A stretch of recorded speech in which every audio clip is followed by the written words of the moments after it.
자유한국당 얘기를 좀 해보겠습니다. 오늘 그 심재철 의원이 청와대 부적절한 업무 추진비 지출이 있었다 이러면서 일부 공개를 했어요. 검찰이 심재철 의원실 압수수색하고 당에서는 자유한국당 강하게 반발하고 막 지금 이런 대치 국면인데 이 일이 지금 처음에 어떻게 불거진 거죠? 좀 간단하게 좀 소개를 좀 해주세요.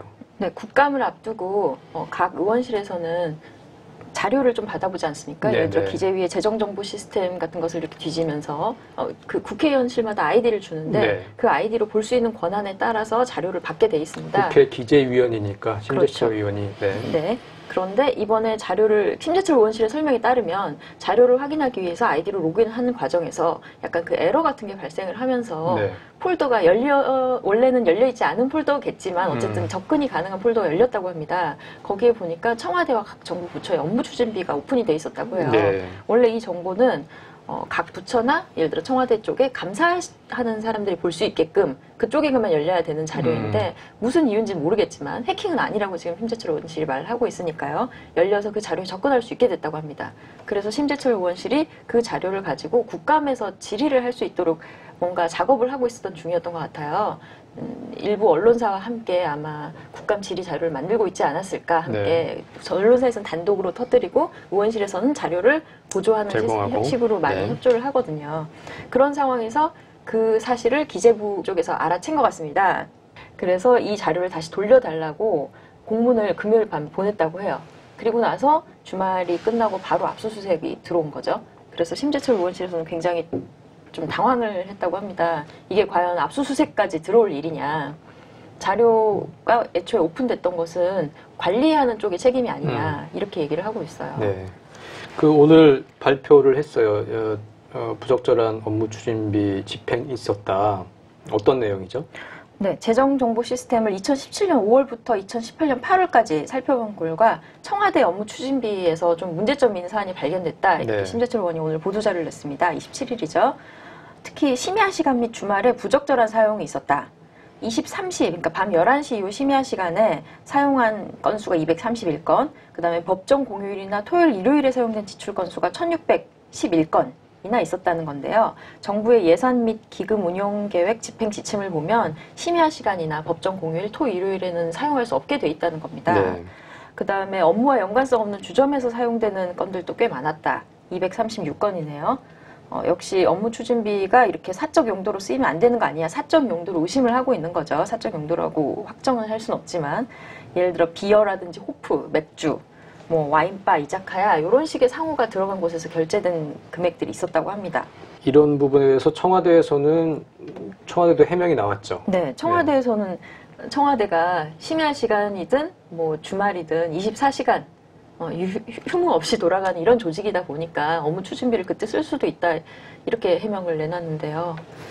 심재철 의원이 이제 그런 내용을 서둘러서 발표한 이유는 해킹까지는 아니지만 정부에서 주장하는 이제 불법적인 방식이든 뭐든 그 내용이 굉장히 중대한 거기 때문에 우리가 이제 이렇게 폭로를 할 수 있다 이제 이런 주장일 겁니다. 그런데 제가 가진 상식으로 보기에는 청와대뿐만 아니고 정부 어느 부처든 업무 추진비를 자세히 조사해 보면 그런 정도의 문제점은 아마 드러날 겁니다. 그리고 저게 사실은 정확치가 않아요. 상호를 가지고 아마 고액 음식점인 것 같다 이렇게 하는데 그건 몇 명이 어떤 음식을 먹었는지 뭐 그런 것들을 확인을 해봐야 되는 거고요. 그건 좀 필요하면 정밀 감사나 이런 것들이 필요한 겁니다. 지금 저런 식으로 좀 무책임하게 의혹을 제기할 일은 아닌 것 같아요.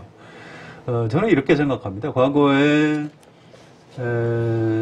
돌아가신 노회찬 전 의원이 삼성 엑스파일 사건 때 그걸 폭로를 했죠. 그런데 삼성 엑스파일 사건의 내용물을 봐야 됩니다. 엄청나게 중요한 거죠. 그 안에 보면 우리 재벌, 언론사 이런 데서 일테면 사람들을 뇌물을 주고 일단 자기 편으로 끌어들이기 위한 엄청난 범죄 행위가 들어있던 거죠. 그래서 뭐 통신비밀보호법이나 뭐 여러 가지 입수 과정 그 절차에서 약간 문제가 있었다고 해도 그거를 국민들한테 알릴 충분한 가치가 있었던 겁니다. 또 우리 한겨레 신문에 이제 최성진 기자가 과거에 최필립 씨하고 통화를 하다가 정수장학회 이사장이죠. 예, 정수장학회 이사장이죠. 통화를 했는데 이제 그분이 연세가 많아갖고 전화를 끊을 줄을 몰랐던 거죠. 통화를 하다가 옆에다 핸드폰을 그냥 놓고 우리 최성진 기자하고 이제 계속 연결된 상태에서 그 MBC 대책회의를 한 거죠. 네. 그런데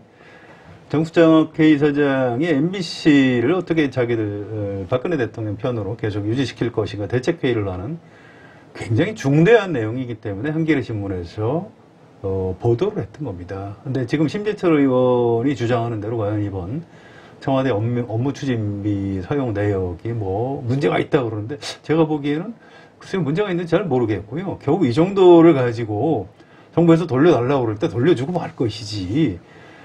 이걸 물론 이제 압수수색을 한 것도 좀 섣부른 면이 좀 네. 있다고 생각합니다. 그건 뭐 맞는데 세상을 이렇게까지 시끄럽게 만들 일인지 좀 의문 같은 것이 네. 있습니다.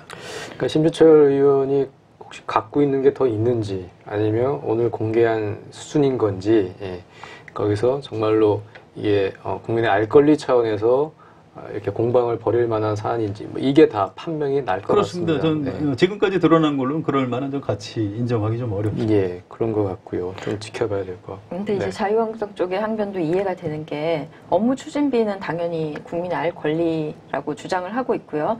또 반대로 역지사지로 신창현 의원 같은 경우에는 부동산 개발 계획을 어떻게 보면 시장에 네.